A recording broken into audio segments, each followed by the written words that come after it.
Hello friends, PCS empire में आपका स्वागत है। आशा करता हूँ आप लोग अच्छे होंगे और आप लोगों की पढ़ाई अच्छी चल रही होगी। तो जैसा कि बिहार एसएससी और बिहार दरोगा के लिए हमने जो जीके और जीएस के संभावित प्रश्नों की सीरीज़ स्टार्ट की है एक्स्ट्रा फैक्ट्स के साथ, उसका आज हम लोग सेट 3 करेंगे। ये सारे प्रश्न और इसके साथ जो एक्स्ट्रा फैक्ट्स बताए जाते हैं वो आपके लिए काफ़ी महत्वपूर्ण हो जाता है। तो उम्मीद करता हूँ आप लोग पेन और कॉपी लेकर बैठेंगे और सारे पॉइंट्स को नोट करते जाएंगे। तो चलिए बिना देर किए शुरू करते हैं आज का यह सेशन। इससे पहले यदि चैनल पर पहली बार आए हैं तो प्लीज़ चैनल को सब्सक्राइब कर लें और वीडियो पसंद आए तो वीडियो को लाइक करना और शेयर करना ना भूलें। आज का हमारा पहला प्रश्न है, ऋग्वेद में ग्राम शब्द का प्रयोग कितनी बार हुआ है? बताइए, ऋग्वेद में ग्राम शब्द का प्रयोग कितनी बार हुआ है? ऑप्शन है 46, 36, 13 या फिर 15। तो इसका सही आंसर क्या होगा? इसका सही आंसर होगा ऑप्शन नंबर सी, 13 बार ऋग्वेद में ग्राम शब्द का प्रयोग हुआ है। 46 बार गण शब्द का प्रयोग हुआ है, 36 बार आर्य शब्द का प्रयोग हुआ है, 13 बार तो ग्राम शब्द का प्रयोग हुआ है और 15 बार ब्राह्मण शब्द का प्रयोग हुआ है ऋग्वेद में।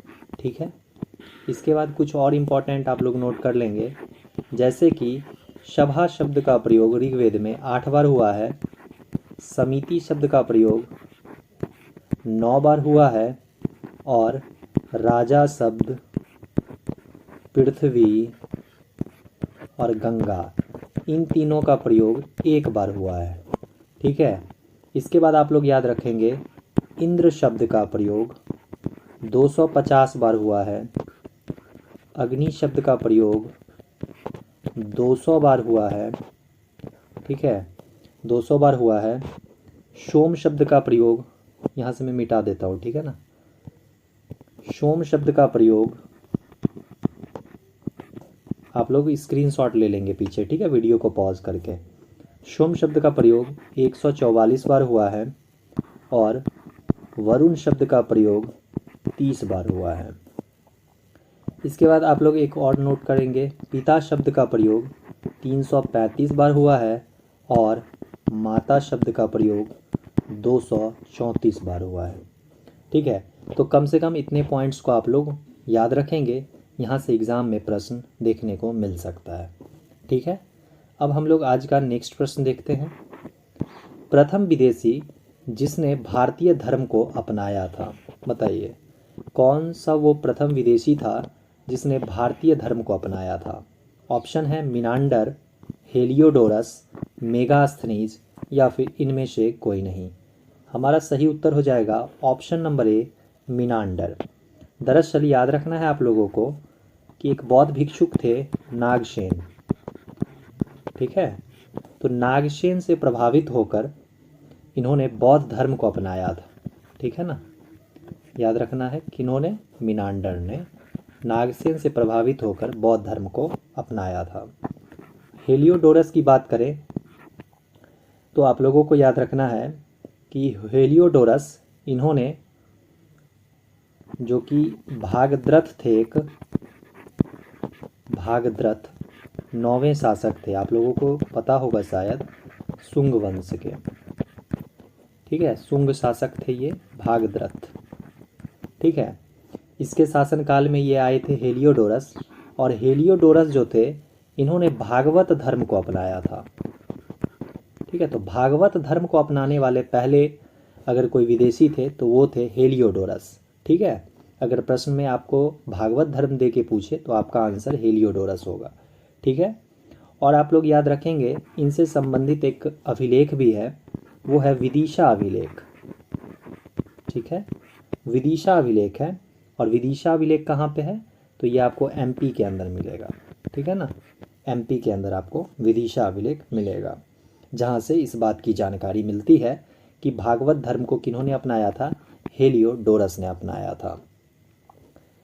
ठीक है, और एक चीज़ आप लोग यहाँ से नोट कर सकते हैं कि विदिशा अभिलेख को गरुड़ स्तंभ अभिलेख भी कहते हैं हम लोग। ठीक है, गरुड़ स्तंभ अभिलेख भी इसे कहा जाता है, विदिशा अभिलेख को। ठीक है, अब हम लोग नेक्स्ट प्रश्न देखते हैं कि किस भारतीय सम्राट ने बौद्ध धर्म को विश्व धर्म में परिणत कर दिया। किस भारतीय सम्राट ने बौद्ध धर्म को विश्व धर्म में बदल दिया। ऑप्शन है बिंबिसार, अशोक, अजातशत्रु या फिर कनिष्क। इसका सही उत्तर हो जाएगा ऑप्शन नंबर बी, अशोक। ठीक है, अशोक जो थे वो शासक बनने से पहले अवंती के राज्यपाल थे। ठीक है, शासक बनने से पूर्व कहाँ के राज्यपाल थे, तो अवंती के राज्यपाल थे अशोक। इनका शासन जो है वो 272 ईसा पूर्व से 232 ईसा पूर्व तक चला था। ठीक है, 272 ईसा पूर्व से 232 ईसा पूर्व तक चला था।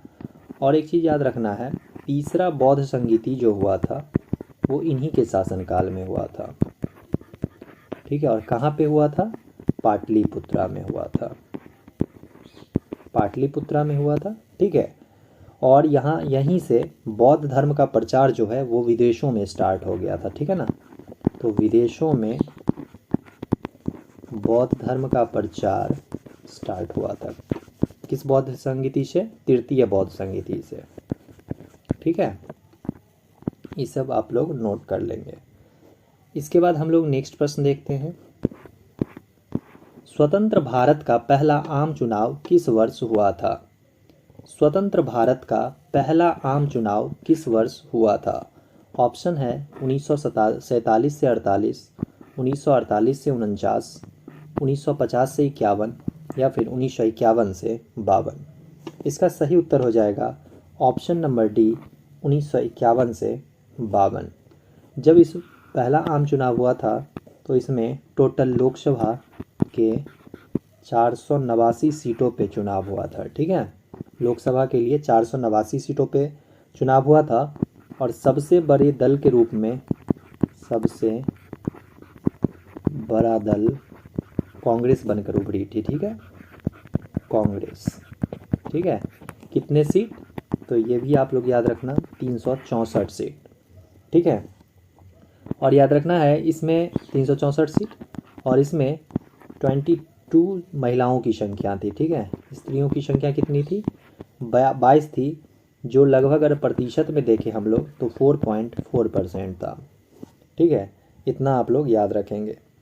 इसके बाद कुछ पॉइंट्स को और भी आप लोग नोट कर सकते हैं, जैसे कि लोकसभा का गठन पूछे कि पहली लोकसभा का गठन कब हुआ था, तो आप लोग याद रख सकते हैं 17 अप्रैल 1952, यानी कि 17 अप्रैल 1952। इसके बाद अगर हम राज्यसभा के गठन की बात करें तो इसका हो जाएगा 3 अप्रैल 1952। ठीक है, 3 अप्रैल 1952। ठीक है, अब हम लोग नेक्स्ट प्रश्न देखते हैं। रेडियो धर्मिता की खोज किसने की थी। रेडियो धर्मिता की खोज किसने की थी। मैडम क्यूरी ने, रोएंटजन ने, हेनरी बैकुरल ने या फिर जे थॉमसन ने। इसका सही उत्तर हो जाएगा option number C, Henri Becquerel ने रेडियो धर्मिता की खोज की थी। ठीक है, अच्छा, रेडियो सक्रिय विकिरणों में अगर हम बात करें तो जैसे कि अल्फ़ा, बीटा या फिर गामा जो है, ये सब की सब जो है क्या करती हैं, रेडियो सक्रिय जो विकिरण होते हैं वो अल्फ़ा, बीटा, गामा किरणें उत्सर्जित करती हैं। ठीक है, इतना आप लोगों को पता होगा। इनमें अगर हम बात करें अल्फ़ा कण की, तो अल्फ़ा कण जो है इसकी आयनन क्षमता अधिक होती है, आयनन क्षमता इसकी अधिक होती है, और ये गामा जो होता है इसका वेधन क्षमता अधिक होता है। ठीक है, इसका वेधन क्षमता अधिक होता है। ठीक है, इतने आप लोग नोट कर लेंगे। इसके बाद हम लोग नेक्स्ट प्रश्न देखते हैं कि स्वतंत्रता का अधिकार किस अनुच्छेद में प्रदत्त है। स्वतंत्रता का अधिकार किस अनुच्छेद में है, अनुच्छेद 17, अनुच्छेद 18, अनुच्छेद 19 या फिर अनुच्छेद 20। तो इसका सही उत्तर होगा ऑप्शन नंबर सी, अनुच्छेद 19। अनुच्छेद 17 जो है यह अस्पृश्यता से संबंधित है, यानी अस्पृश्यता का अंत है इसमें। ठीक है, इसके बाद अगर हम देखें अनुच्छेद 18 तो इसमें वंशानुगत उपाधियों का अंत है, उपाधियों का अंत।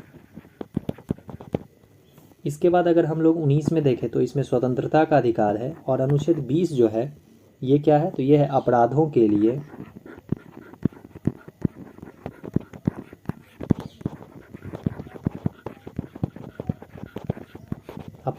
लिए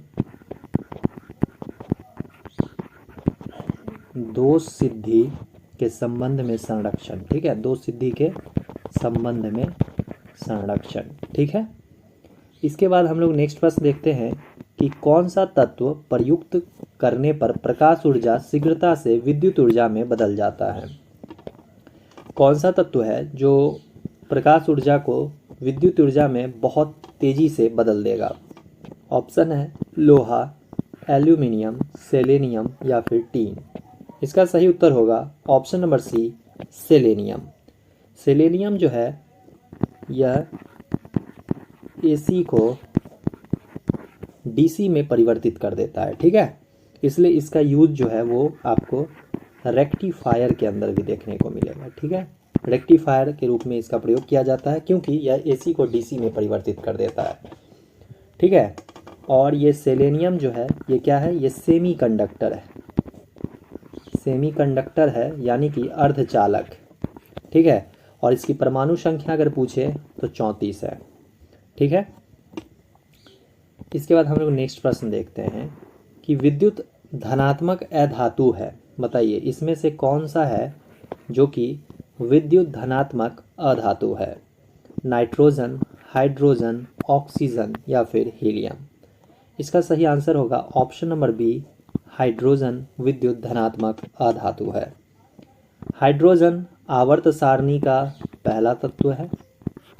ठीक है, और इसके बाद हम लोग नेक्स्ट प्रश्न देखते हैं। जहांगीर के दरबार में पक्षियों का सबसे बड़ा चित्रकार कौन था। जहांगीर के दरबार में पक्षियों का सबसे बड़ा चित्रकार कौन था।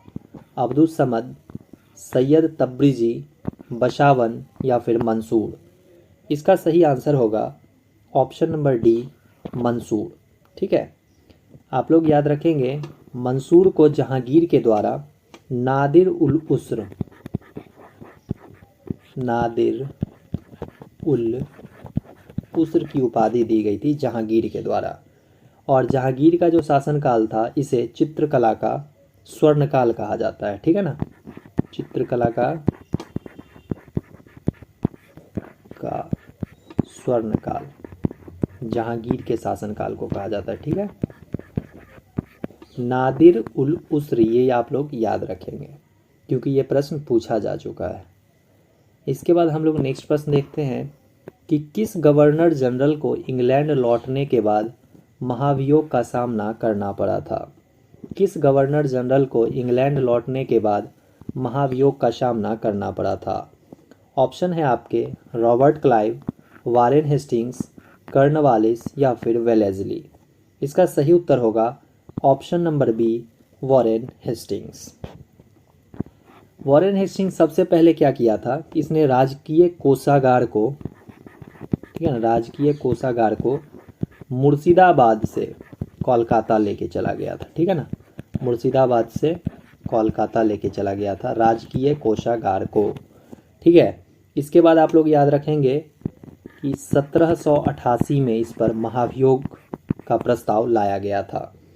लाया किसने था, तो ये भी आप लोग याद रखेंगे, ये आप लोगों को नया आप लोगों को मिलेगा।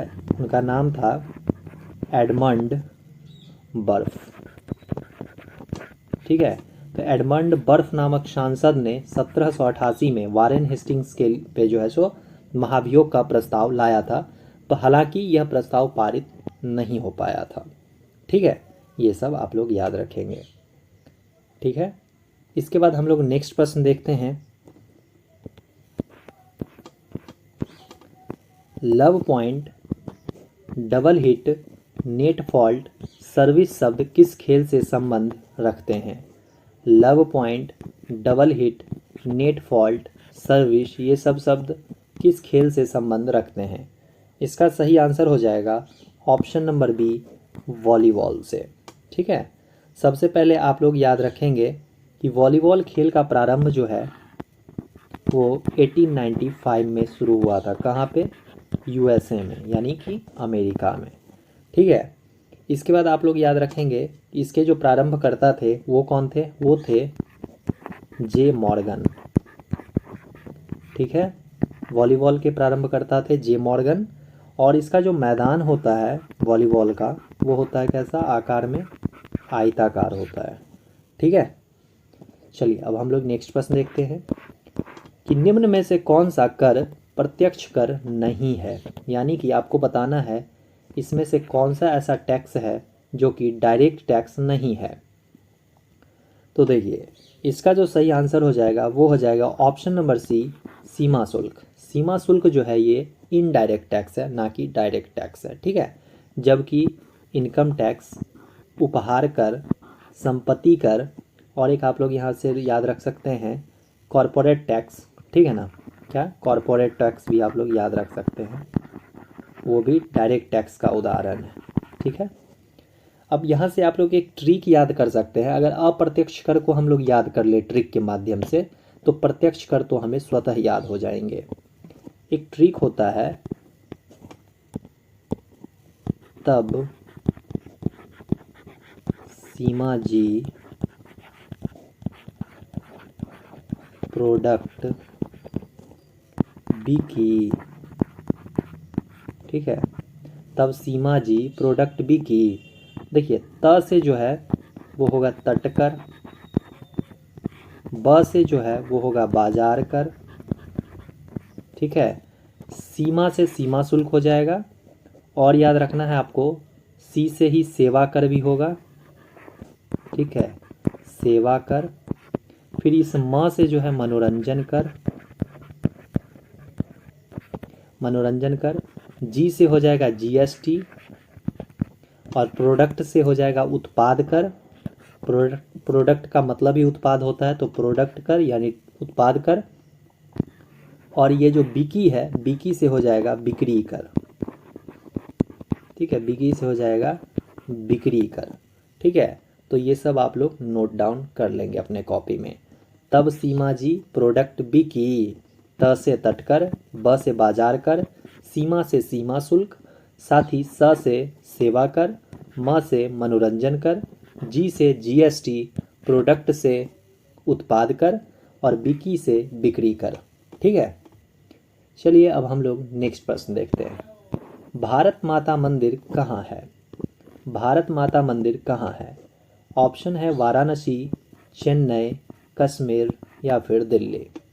तो इसका जो सही आंसर हो जाएगा वो हो जाएगा ऑप्शन नंबर ए, वाराणसी।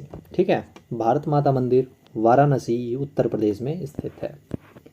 इसके बाद हम लोग नेक्स्ट प्रश्न देखते हैं कि किस वायसराय के समय दिल्ली दरबार का आयोजन किया गया था?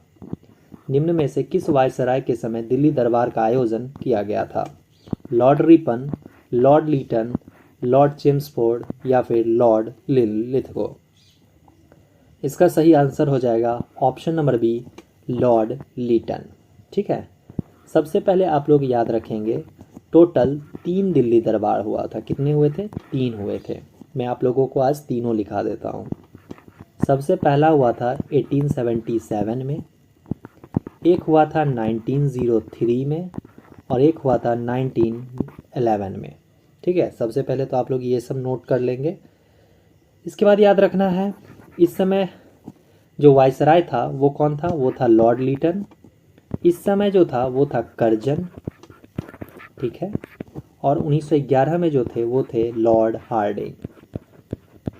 ठीक है, ये सब आप लोग याद रखेंगे। ठीक है, और याद रखेंगे 1877 में जो लॉर्ड लीटन के समय में हुआ था, इसी में महारानी विक्टोरिया को 1 जनवरी 1877 को साम्राज्ञी घोषित किया गया था।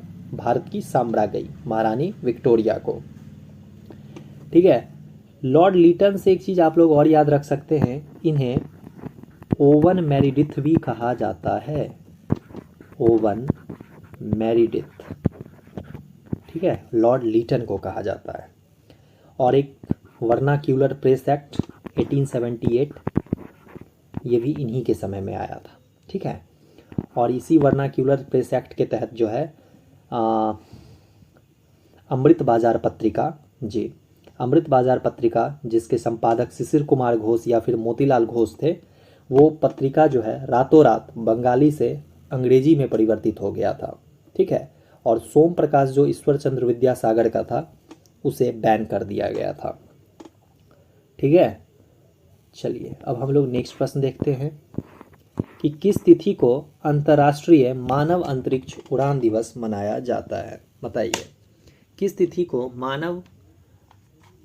अंतर्राष्ट्रीय मानव अंतरिक्ष उड़ान दिवस मनाया जाता है। आपके ऑप्शन है 10 अप्रैल, 11 अप्रैल, 12 अप्रैल या फिर 22 अप्रैल। तो सही उत्तर हो जाएगा ऑप्शन नंबर सी, 12 अप्रैल को अंतर्राष्ट्रीय मानव अंतरिक्ष उड़ान दिवस मनाया जाता है। देखिए, 10 अप्रैल को मनाया जाता है विश्व होम्योपैथी दिवस, विश्व होम्योपैथी दिवस। इसके बाद 11 अप्रैल को मनाया जाता है राष्ट्रीय सुरक्षित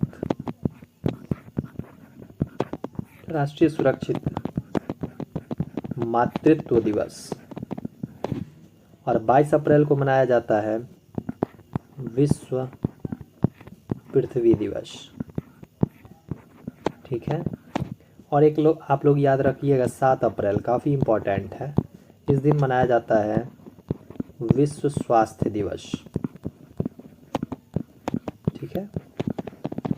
इतने पॉइंट्स को आप लोग नोट डाउन कर लेंगे, ठीक है। तो फ्रेंड्स, हमने इस वीडियो में जीके और जीएस के मोस्ट एक्सपेक्टेड 15 क्वेश्चंस को डिस्कस किया है। ये नंबर में 15 क्वेश्चंस ज़रूर हैं, परंतु यदि इससे संबंधित फैक्ट्स को हम नोट करें तो ये 50 से 60 प्रश्नों के बराबर हो जाएंगे। तो यदि आप लोगों को यह सीरीज पसंद आ रहा होगा तो प्लीज़ आप लोग कमेंट बॉक्स में ज़रूर कमेंट के माध्यम से हमें बताएंगे, ठीक है। और यदि आप लोग बोलेंगे तो निश्चित रूप से हम इसमें प्रश्नों की संख्या को और अधिक करेंगे। तो चलिए, इस वीडियो में इतना ही, मिलते हैं नेक्स्ट वीडियो में, तब तक के लिए जय हिंद।